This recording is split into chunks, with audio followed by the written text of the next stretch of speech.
Don't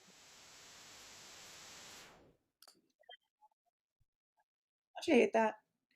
Hey, guys, it is Allison from Allison Answers and Logger Counseling Services. I have the most amazing woman on this show today. I want you to sit back. I want you to really take her in.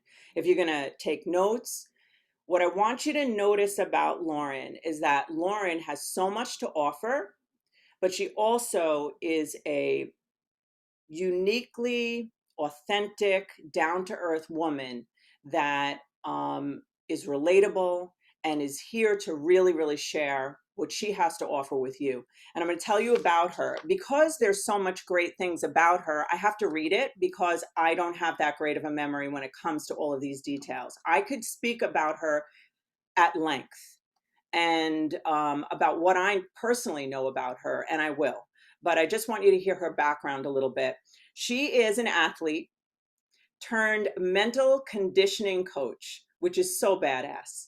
She is motivating, she's relatable, she has a passion for developing the minds of the elite.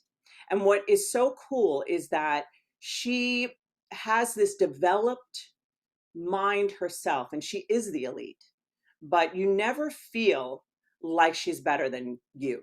And she probably she probably is, but you'd never know it. I'm kind of just kidding.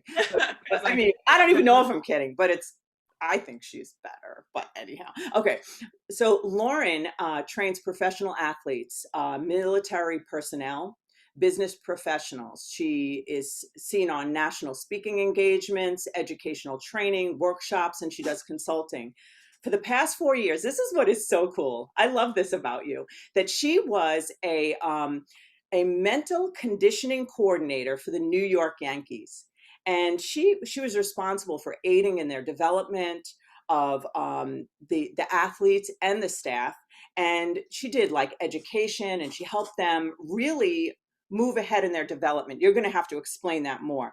But from the playing field right to the boardroom, she is like a badass like bitch. Can we say it? But she's not a bitch.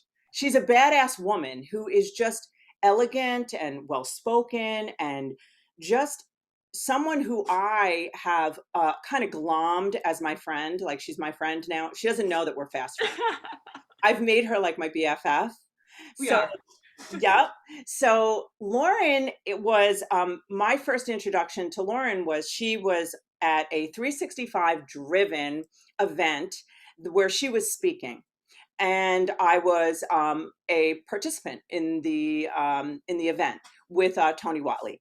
And basically, I gave Tony a plug. You heard me, Tony. Okay. So Lauren basically just was just a part of the crew. You know, she engaged with us just like she was one of us. She didn't separate herself as a speaker. She was a friend to everyone. And when I asked her to come on the podcast, she was just like, sure. And she's just is such a lovely human being. So we're just going to have a really super candid conversation. I wanted to say something about something that Lauren has on her LinkedIn. And by the way, this is Lauren Johnson. I didn't even say her last name because we're BFFs. I just call her first name basis. First name basis. Okay, we're just like that close. Just kidding. Okay. So basically, it says that she helps elite performers develop mental toughness so they can be their best regardless of circumstance. And this is what this podcast is about. You know, we are here about overcoming the blocks to our greatness, you know, overcoming mediocrity, not allowing the society or the life that was handed down to us to be our dictator. And I think that you're going to be really impressed by her. So I want to introduce, this is Lauren Johnson. We had my sound effects would be doing it. Hey, Lauren. Hey, thank you so much. That was the most incredible introduction I think I've ever received, and one of the most kind and gracious and heartfelt ones too. So I just thank you, and I'm really happy to be here. You know what? I couldn't have said it if it wasn't true. And I meant every word of it. And I would have said more if you didn't have an appointment right after this. So anyhow, let's talk. you have so many wonderful things to say. You have this quote that I want you to say it because it's about not, I don't know it exactly, but it's about being adaptable as opposed to being Invincible. And invincible. that's my definition of mental toughness and mental Yes. performance, is that the stuff that I teach, which is really the psychology of the mind in terms of performance. And so we're leveraging different parts of how our brain works and adapting different skills and building self awareness. And what really all of this does is it doesn't make you invincible, it makes you adaptable. Love And that. sometimes I think people misinterpret that as you have to be perfect. You have to have perfect results all the time. You have to show up as your very, very best every single time. And there can be no mistakes. And that's so not true, because there's no such thing as living a life without failure, a life without disappointment, a life without adversity. And so really the job of in terms of what I do is building mental toughness, building up these mental skills so that you can perform your best regardless of circumstance. And your best is going to look different every single time. Just because your definition of best right now looks a certain way doesn't mean that definition is going to look the same in other areas as well. And so the point of all this is just that when somebody works with me, the goal is not to become invincible, it's to become the most adaptable. I really love that. It's such a beautiful way to help people just not be so hard on themselves. Just dealing with the elite, that there is that. Yeah. People who are high performers, right? We can be really, really hard on ourselves. And Yeah. beating up on yourself, Mm-hmm. it doesn't do anything except hold you back. It 100%. doesn't help. It doesn't help you to move forward. It doesn't solve any problems. Right. All it does is it holds you back. And so I think some of the strategies that I use, it's not necessarily saying, oh my gosh, that performance was great when it wasn't, Right. but it's accepting reality, whether we like it or not, and Yes. choosing our response. And Yeah. instead of choosing to tear ourselves down and beat ourselves up because we know that's not going to be productive, it's not going to move us forward, it's choosing something else. And so that might look like, instead of saying, wow, I suck, it might look like that wasn't very good, but what can I do differently next time? I love That's a more productive way of looking at it instead of just tearing ourselves down. And so one of the things I know and I've experienced working with just an incredible individuals is that they're not only their biggest critic, but they're also their biggest fan. Yep. Yep. I So love they're able to deploy either one when they need it. that.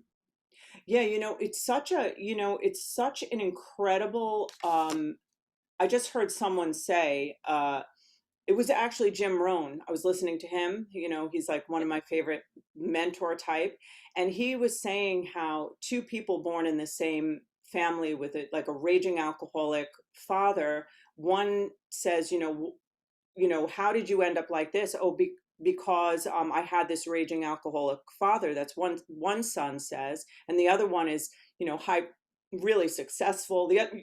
Really successful, and they say, how did you end up like this? And he says, because I had an alcoholic father, I made a choice to not be like that. And it's everything. Yeah. It's never the situation, it's the meaning we attach to it, right? Yeah. And what you just described is Hmm. the difference between a victim mentality Yep. and somebody who's a fighter. Mm. And the victim constantly points fingers. Their power is given to everybody else around them. But Yeah. when you take responsibility and ownership of your choices and your life and the things that you do, that empower, who has the power now? You do. And Exactly. I understand that things contribute. I mean, trust me, we could, and we may just go back into some Yeah. of my past things that I think got me to where I am today.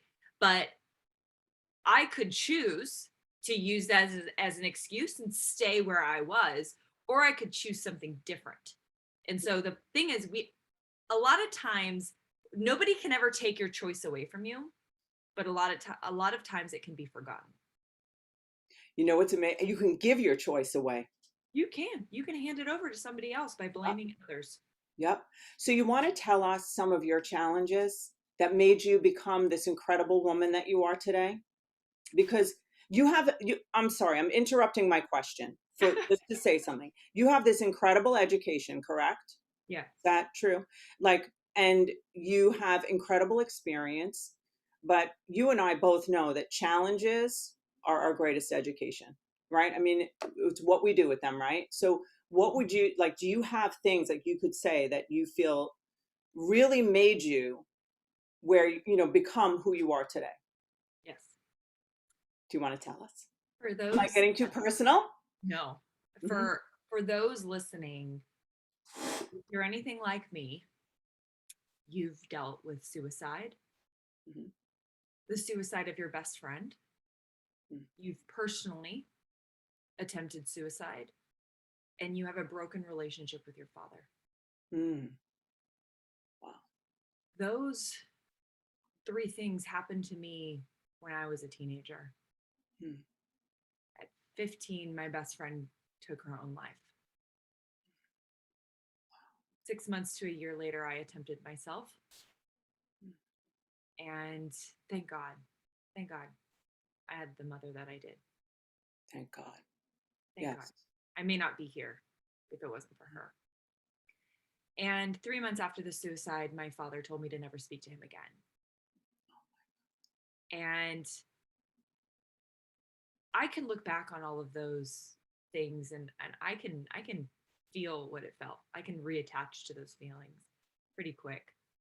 And it was really difficult. You and I were talking about it just before, but when you deal with some sort of intense loss of any sort, your definition of success changes.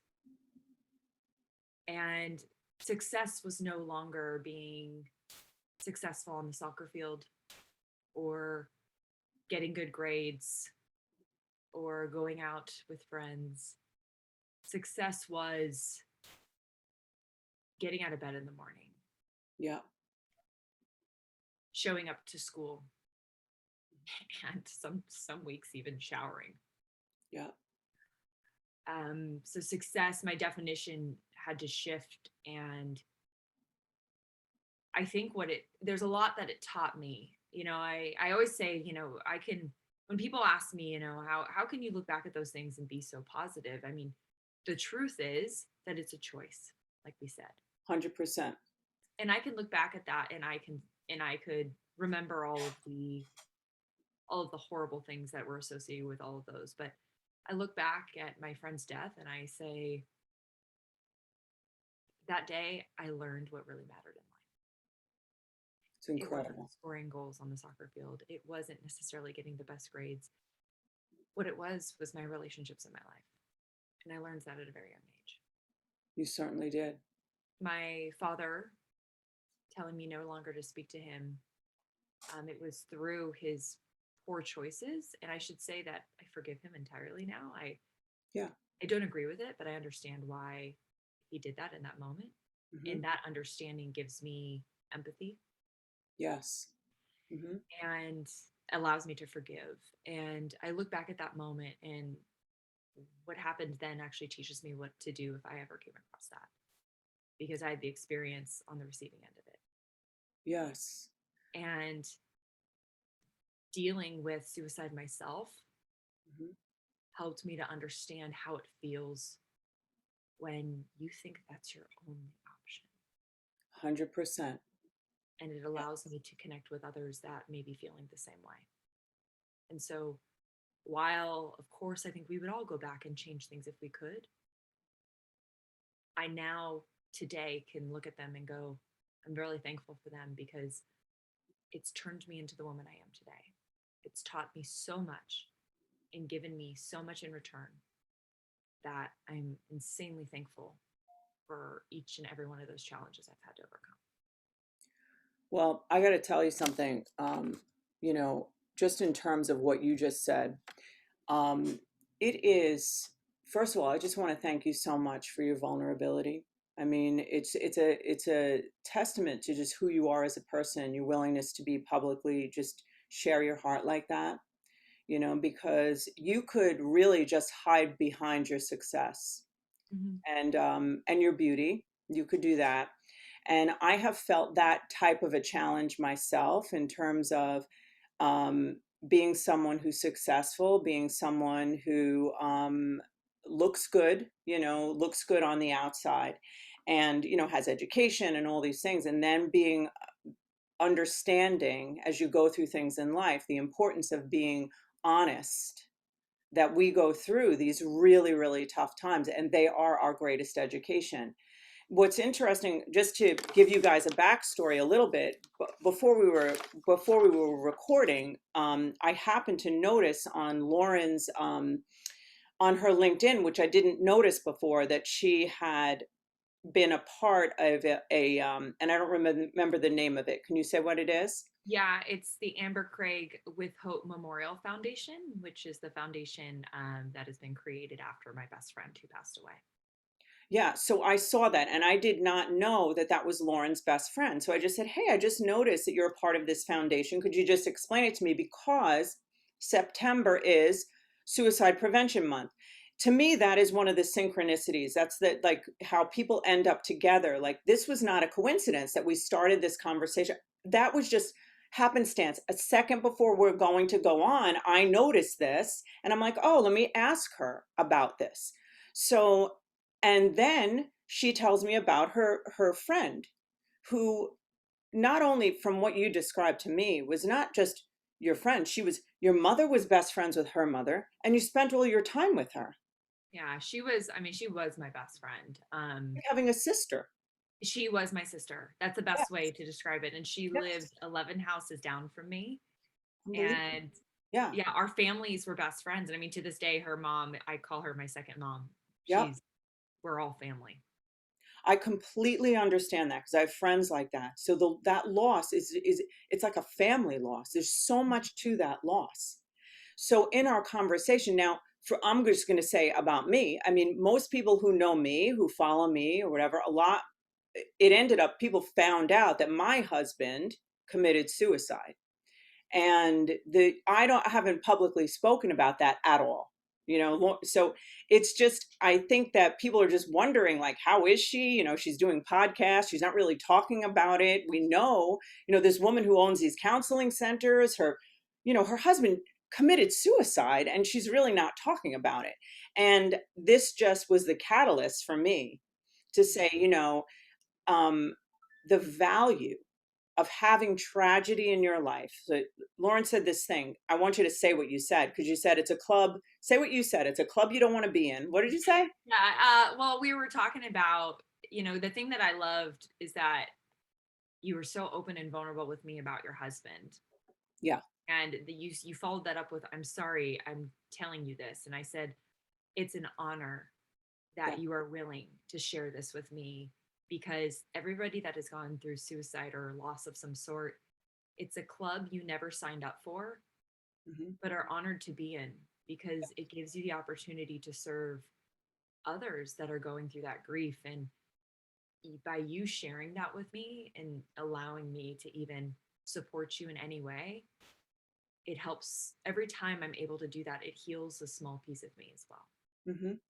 It's an incredible, and I think that is so true. And I think that, just to get very, deep and philosophical, like I always do, what I really believe about this is that you were meant for what you're doing.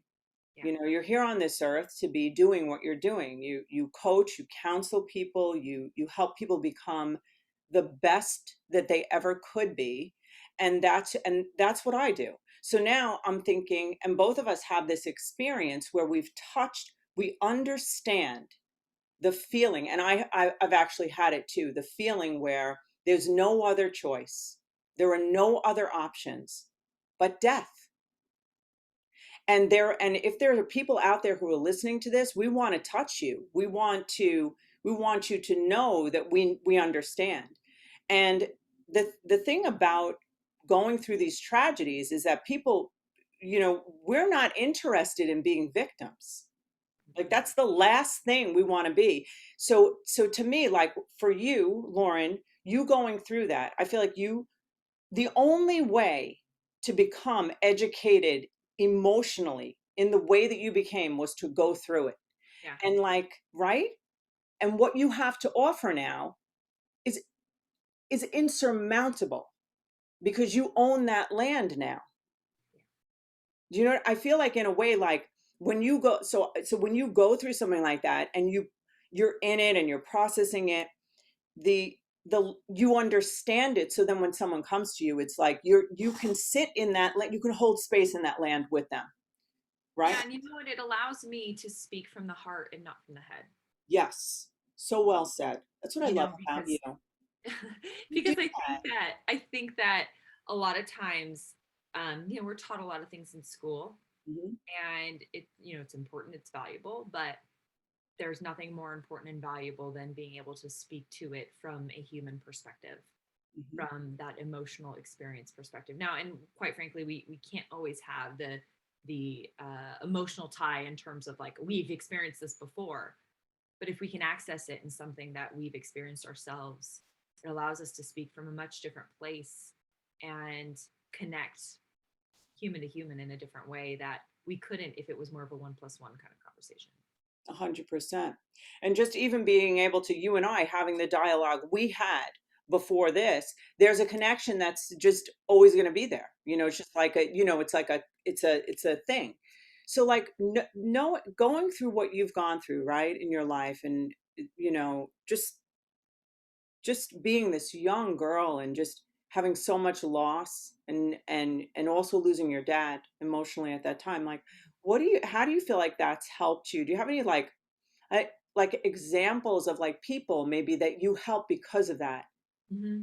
You could throw in a Yankee there. I think people would love to hear love to hear about a damn I Yankee. wish I cannot give any No, specific that's okay. names, No, no names. No but names. No. I the I have been so blessed to be trusted with a lot of people's feelings around suicide. Yeah. Um, I had one earlier this year, two actually earlier this year, that friends of mine that called me and were like, I want to take my life. Mm. And I that has helped me help so many people in that way because Yes. they feel very comfortable to come to me because they know that I'm not going to judge them, that I Yes. truly want to help them. Hmm. And so that I'm really thankful for. And there's been suicide cases, not only, in my own career with my clients, several of them, but also, like I said, in my own friends and friends of friends. Yeah. And I have to say that I don't handle those all on my own. For sure, I'm not a clinical psych, and so my I don't treat this, but I'm often the first line of defense for a lot of people. Yes. And then I have resources that I work with to help get them the help that they need. Yeah. And so that for that I'm very thankful. Anytime somebody comes to me with any of that information, I don't take that lightly. Yeah. And to me, it's a true honor to be able to support them. It But I really. also think what it does is it's given me a lot of empathy Mm. towards mental health, Yes. towards failure, towards fear and adversity in any shape or form. Yes. And I think that's why I pursued the degree that I did. Although I don't work in clinical psychology, the degree that I pursued was in performance psychology, which was something I was really drawn to because again, my one of the things Amber and I had in common growing up was we both played soccer, and I love sport. I love sport, especially soccer. And so I played all through college, and that's when I actually found sport and performance psychology was in college, and it combined my love to help people, which I think I got from that experience with Amber, Yeah. was just loving to help other people and serve others, and the empathy from feeling suicidal myself and my dad, learning to have empathy for my dad actually helped me become a lot more well-rounded in my practice. Yes. And I've been able to develop a healthy relationship to some degree with discomfort. And I think your relationship with discomfort has a lot to do with your ability to become adaptable. And I think that's driven a lot of the things that I do with not only my clients, but teams and businesses that I work with. I love that phrase. I'm stealing it. Go for it. I love it. Relationship, but I'm going to quote you, relationship with discomfort. That is a beautiful, that's a really great phrase. Because if you can develop that, like you're describing, and that is what I feel like, being able to manage discomfort without beating yourself up, or seeing no hope, Hmm. you know, the, go ahead, what were you going to say? I want to hear. No, I'm just agreeing with you Yeah. because the discomfort you have to sit in when you're dealing with grief and loss, Yep. the discomfort you have to sit in when you confront your father for the first time in 5 years, the discomfort you have to sit in when you face fear, the discomfort that you have to sit in when you face rejection, when you face failure, when you face adversity, when you face unforeseen circumstances. The discomfort is not just pushing yourself past your current limit, it's also being willing to sit in it because you know what you want and what you ultimately will get is on the other side. 100%. And that's not easy. And I don't pretend like it is, Mm-hmm. but it is a relationship. Because when you think about people you have really good relationships with, like I just reflect on this. Why are they good? They are typically good because you're willing, well, number one, you spend a lot, you spend time with them. So Mm-hmm. it's a relationship you've nourished. Yeah. But some of the deepest relationships go through conflict. Mm-hmm. 100%. Some of the deepest relationships go through adversity. Yes. Some of the deepest relationships reveal vulnerability. Mm-hmm. And that is no different than discomfort. It's very true. You know, like the thing that you're describing is like, to me, this is so interesting because when we face discomfort, I think we're taught a lot. We're in this mistake averse society, you know, like avoidance, you know. So if you think about any avoidance of discomfort, usually is the thing that causes us more problems, right? So it's like, and even like, you know, committing suicide, right?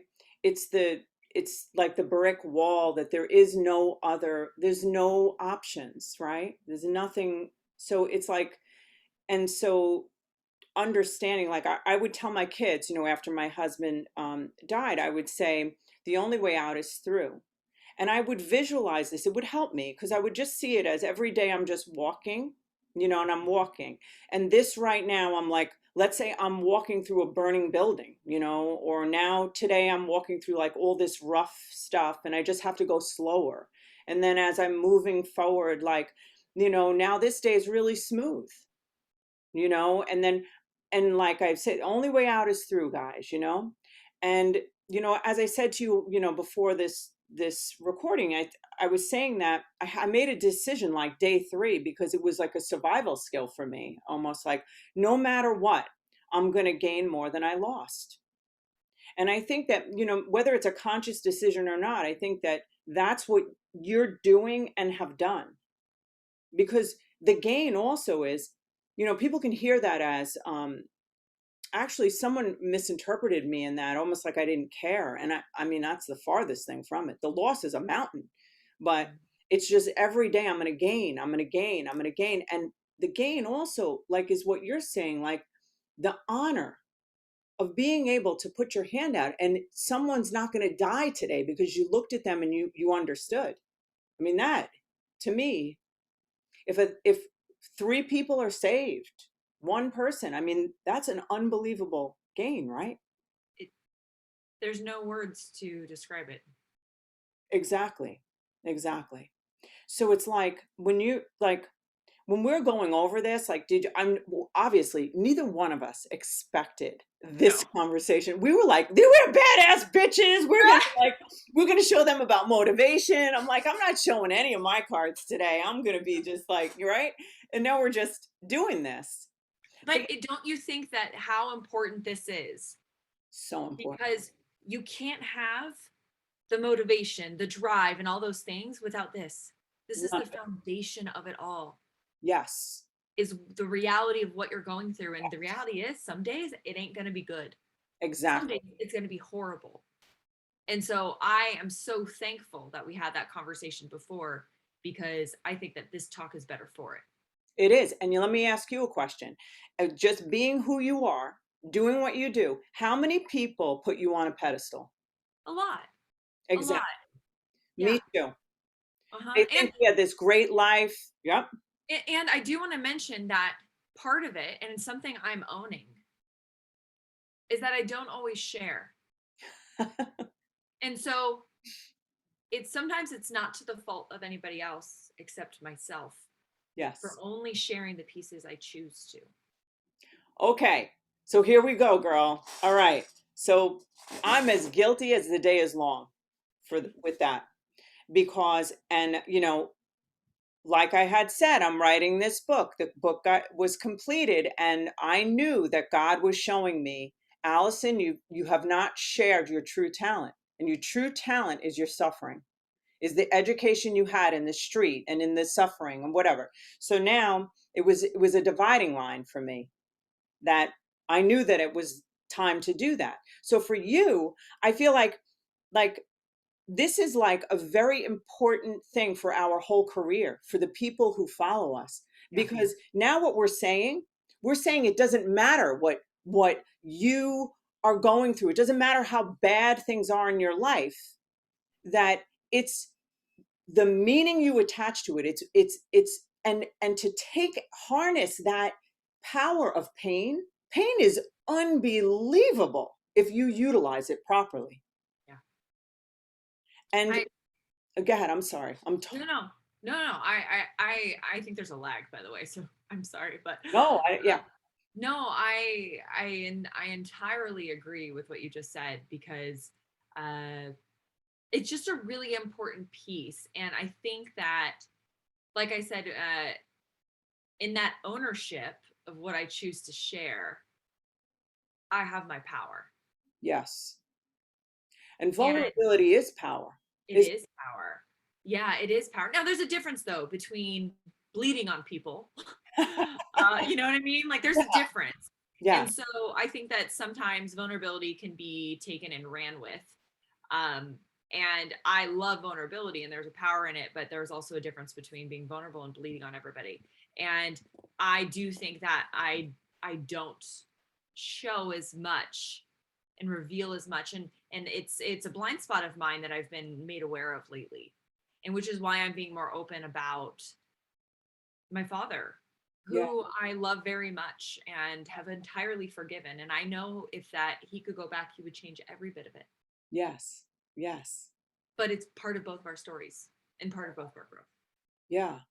What's interesting also, if you think about it, it's like I'm not sure exactly about your exact training, but I know my training was we're trained not to share our lives because we're really there for you. We're Mm-hmm. there to help you. So it's like, you know, I never want to I'm never sharing what I share for me. Like I think you and I today, we're stretching ourselves to share here and we're stretching to share with you guys out there because we want you to gain something from the things that we've lost and learned from, right? I mean, I know that's why I'm doing it. It's not a picnic for me to talk about this. Certainly not. Yeah, and I Yeah. do totally agree with you. I mean, it's it's not easy to share. And so when their purpose behind it is to help somebody else, it makes it a little easier. It's an and like you said, it's an unbelievable honor to take that kind of very like fragile part. I know for me, I'm pretty fragile in that. So to share it, I just cry on a dime. As soon as I mention my husband, I cry. So to be able to just show that, Hmm. allow somebody else to do that, right? Yeah. And I think our the parts that break us also bond us. 100%. Yes. And so whenever I do choose to share stuff about Amber or stuff about my father or stuff about my own experiences, it's pretty incredible the bond you start to begin to create with others. I mean, I feel so bonded to you, Yeah. even after Me too. sharing a little bit. Isn't that, and this brings us to like probably like a super big philosophical world concept, I think, is that we are so conditioned, Lauren, aren't we, to not tell the truth because the truth isn't good enough. It's just, it's like whatever I've been through, what we learn to do is like hide it if it's really bad, or it attach shame to it, right? No Right. matter what it is. If you went through an addiction, I mean, I was hospitalized for an eating disorder in my 20s, so it's like, and this is the first time I shared it. Welcome to my world. Okay, people, we're bearing our freaking souls. I Let's go. love it. One I for love it. one. What else do you got, Lauren? Oh Holy my gosh. shit. I just said it out loud. Yeah. But I'm like, I'm sitting here, I'm just like, Yeah. there's not enough time to share my list of things. My Um, family was no walk in the park either, Lauren. I'm sorry, but every family has their things. yes. Every single Right. family. My parents got divorced when I was 10 years old. It was a very, Mine too. yeah, it was a Yeah. very, very, Yeah.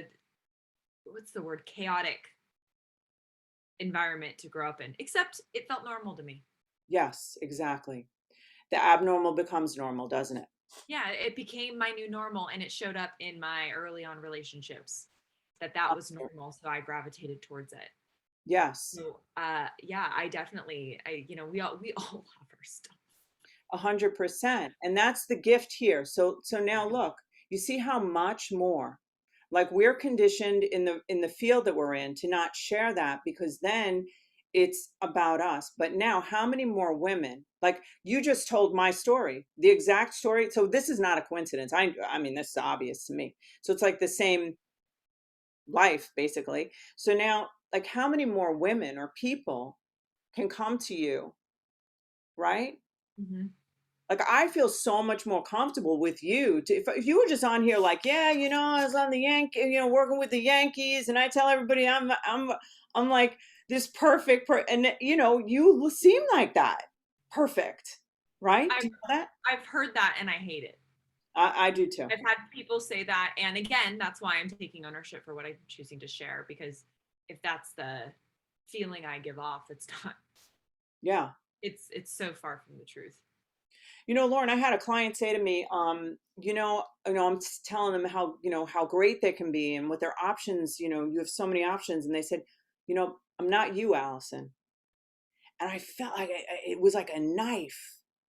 Like I was like, oh my God, like this person literally thinks that that they don't have the same thing that I do, right? That you do. And that to me, that woke me up.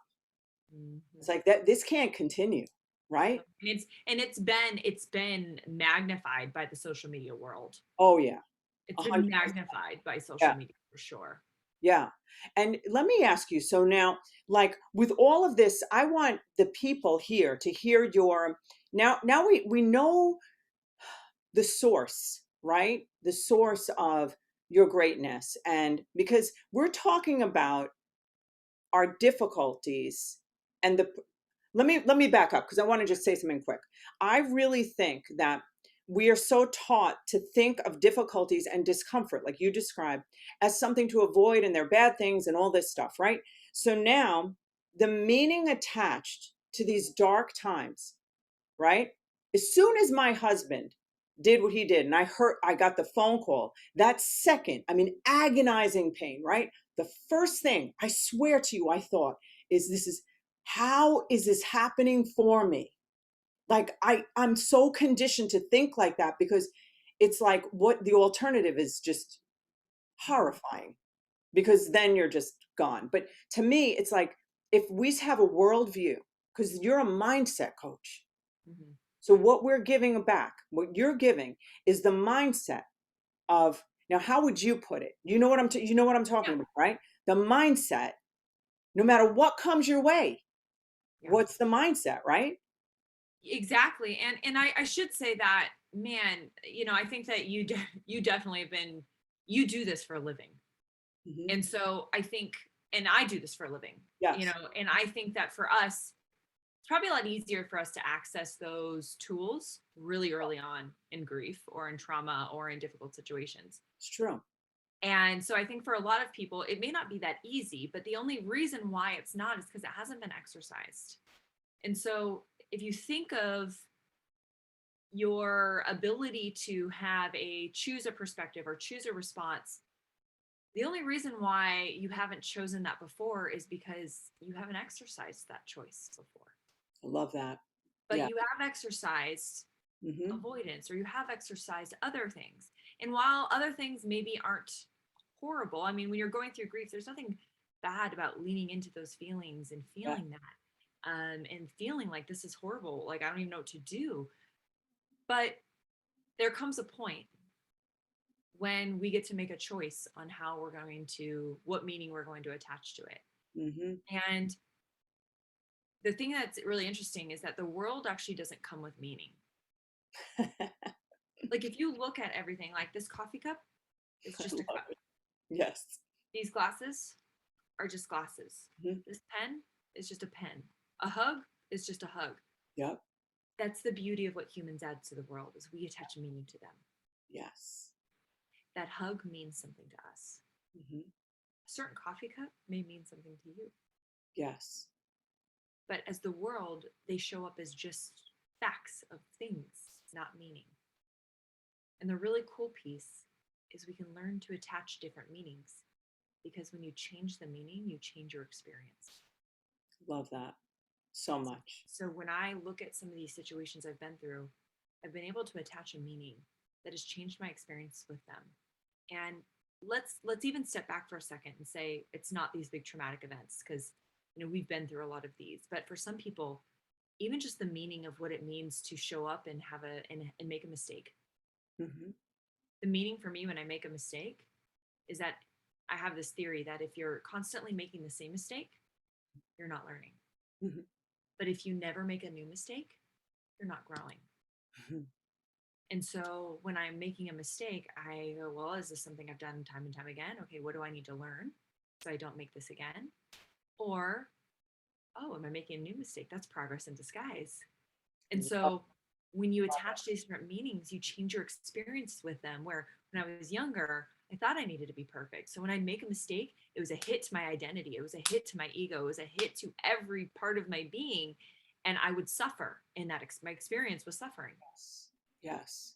And it's the response, training that response, that starts to change your experience. And the thing is, you and I have had a lot of training in it.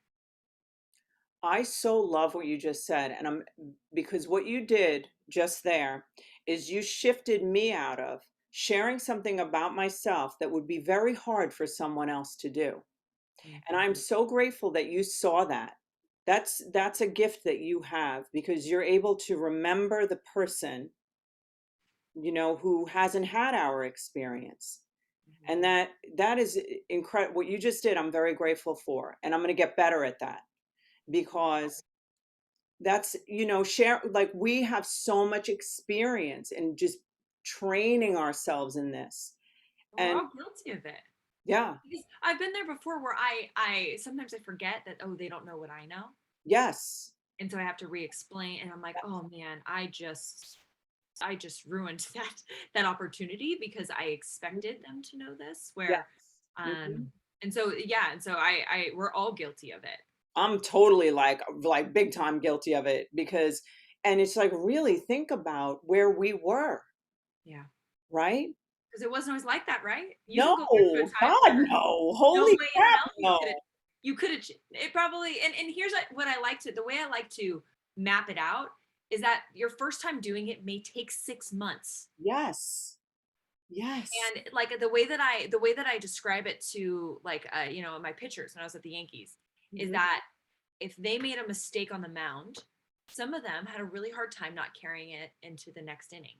Yeah, And so I said, what is your current inning count? Like, meaning you make a mistake, how many innings does it take you to get back? I love Some it. players would say, oh, like 3 innings. I'm like, okay, great. I want you to work on trying to get back in two. Perfect. Yes. And once you've mastered that, let's try and get back in one. Hmm. Once you've mastered that, let's try and get back in, one hitter. Once Yeah. you've mastered that, let's try and get back in the next pitch. Hmm. Once you've mastered that, let's try and get back in the next moment. And so what we do is we create this pathway to mastery. I love it. But mastery is going to look different based on where you're starting. where you're beginning. And so what it really is it's meeting people where they are. Not everybody is going to be able to do it immediately or the day after or 2 days after. It may take 6 months. And guess what? That's all right. My challenge would be, how can we break that down even further? Like, how can we get back, try and get back in maybe 5 and maybe 3 and work our way. And as we do that, suddenly, and as we put in those reps, Yeah. every time you do something, you increase your chance of doing it again. Yep. So as we put in the reps and as we do that, that's where you start to build that muscle. That's where you start to build that response. Have you seen the like when you do that with let's say the pitchers, do you watch them as they, make the response time smaller? Like do you end up seeing that? And it is also training them to do that in all other aspects. Yes. You Yes. see it do you see it transcend into other things with them? Absolutely. Yes, absolutely. Whether it's a mistake, a bad circumstance, Yeah. whatever that is. Yes. And really all we're training is that relationship with discomfort at the end of the day. And we're improving it and we're changing our response to it. And yes, it totally shows up in all other areas, not just on the field, but off the field with family, kind of Yeah. everything in between. But it gives you some control back. Yeah. You know what you did something on our, prior to us getting on today. You I shared a little bit of my story about, how my husband committed suicide, and then how it was like that it was hard to get back to just doing normal living. And you said something. You were saying how, the words that you used, I'd rather you say them, but that, grief looks different um, every day, right? That one day, and for every person, right? And I Mhm. shared what my assistant Rachel said, that I'd call, she was there when it happened. I'm very connected to and close to her. So she basically, um, one day I just said, I can't work today. Yeah, I had all these meetings, everything. So I said, I just can't work today. She said, your only job today is grieving. And you said, I love her, right? Yes. But you did something today, just so you know, for me as a human being, because you opened up a place. Because I am performance like like fudging, have no idea. Like I am just like, I gotta succeed. I gotta perform high. And what you did was, and she does it like dumb, like makes me like, I don't want to say dumb down, but kind of like just, head, heart, feet, same spot, Allison, and where you are is good. Discomfort, like Yes. be in your discomfort. Yes. And the reason why, I mean, I said I loved her is Yeah, tell me. because success is going to look different Yes. every day. That's what you said. Success. Because you said, I feel like I'm not reaching high performance. And I said, well, success is going to look different for you Hmm. for a while. But that right there, can you speak to that to Yeah. other people? Because I had, like, we're talking about meaning. My meaning for success was what happened the day before he killed himself. Yes. And I was still carrying that meaning. And so what happens is that when you carry a meaning of success, like that no longer fits your current reality, we Yes. end up focusing on the gap between them. Yes. And that gap between them says, I'm not good enough. I'm not strong enough. Hmm. I'm weak. Yep. I can't do this. It shows that gap just reveals all of these really negative emotions, and a lot of times not true. And so part of when I talked about mental performance and mental toughness doesn't make you invincible. It makes you adaptable. Hmm. That's what we're speaking to here, is that we have to be willing to adapt our definition of success sometimes. And your definition of success that day was just to grieve, That's it. allow yourself space to grieve. I know for me, after Amber died, success for me was getting out of bed, Yes. actually showing up to school.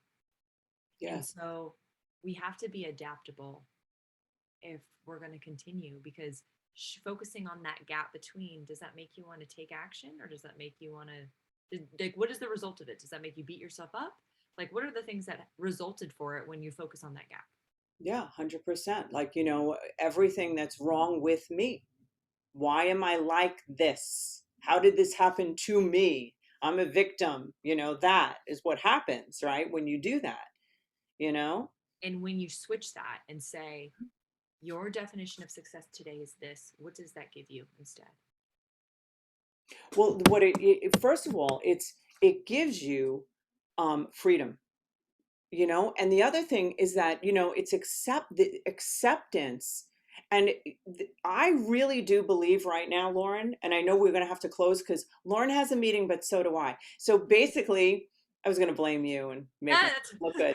But it's okay. anyhow, I'll so take it. kidding. Like everything we said doesn't matter because I was just going to throw her under the bus. But, just kidding. So, but the thing is, like, that right there just taught me something about success.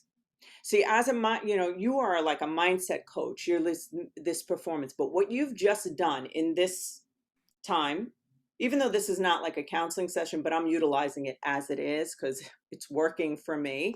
But basically, what you did, I've got to get the right words, but what you did was you taught me just through our experience together that I learned a new way of relating to success. And I needed that because what my success was doing, it was disaligning me from possibly heart, from me, disaligning me maybe from who knows where my path would have went. Mhm. Maybe very successful. But this backtracking and being in the mud and the dirt and the depth it's creating, you just showed me the power of the pause, of the allowing, the discomfort, being friends with your pain. Like that is amazing. Yes? Even Yeah. though therapists, like we're all about like, let's talk about your pain, but there's something very deep about this. I'm gonna have to really think about it and then I really would love for you to come back. I would love to do another one. And I just have to say this one last thing about the Hey, success, that everything. Yeah. sometimes we hide behind it. Oh yeah. Mm-hmm. And because we can't meet those same expectations that we once wanted to, we Mm-hmm. hide behind the need to meet them Mm-hmm. versus hide behind the thing we actually need, Mm. which is that time and that space. And Yeah. so I'm glad. I mean, that nothing makes me happier than that, to hear that. And Well, I'm sure that you have helped a lot of people here. And what I would like to do is I would like to kind of um, highlight this for people who are struggling with, the possibility of, thinking of hurting themselves or suicide or who have experienced it in their life, because there's a lot of people, you know. mhm. And so, first of all, I'd love to know. Please tell me and everyone else where they can get in touch with you, what you would, if there's anything that you would like to offer, like in terms of you have consulting, you know, I think, I could use a little consulting. Love it. So, Yeah, I do. The best way to find me is at laurenjohnsonandco.com. So that's Lauren Johnson spelled out ANDCO.com. All of my social media handles are on there. And the reason why I don't tell you them is because they're all different. Lauren that's, Johnson's a very yeah, common name, and I got married 2 years ago. So, yeah. but yeah, that's the best way to find me. And yes, I do offer one-on-one consulting. I also do team trainings, whether it's companies, whether it's groups or actual sports teams. And yeah, that's the best way to find me. And you can sign up for my newsletter, my midweek mindset newsletter that gets directly sent to your inbox every Wednesday. So there's a couple ways you can get in touch with me, but I love connecting with people. So if anyone wants to connect, I would love to hear from you. Hey, listen, and I'm going to say it to everybody here. When we're having a women's retreat, we're having my, I have this women's group, or what, I don't even know if you know about it, but I'm going to tell you about it. It's called Women of Excellence. And there's like 900 women in it. And basically, what we do is every day there's a 24-hour challenge. And we're planning an event where we're going to have a women's retreat, and it's going to be all about changing the mindset, the female mindset. And I'm going to invite you to be a speaker there if you'll do I it. I would would love to. love for I'm you to in. do it. You are I'm in. so yes. So, and will you do consulting like you're located, if somebody's located in a different state than you, will you do it uh, virtually? I work with all of my clients virtually. Oh, awesome. Okay, Unless perfect. I'm doing keynotes or I'm coming in to speak, like all my one-on-one clients I actually meet with virtually. Are you going to have lunch with me? Like, we live far away from one another. Yes, We have I to would love to. socialize. All Done. right. So we're going to end so we can go do our other stuff. And I just want to thank you so much for being here. It has added so much value to my life, and I know that it's added tremendous value to the people who listen. And we are going to really, really send this everywhere because people need to hear what you have to say. And I'm just grateful and I'm honored to be your friend. The feeling is mutual. Thank you so Yeah. much for having me. Oh, honey. Bye. So we'll stay in touch, okay? Yes, All please. right. Be blessed. Bye.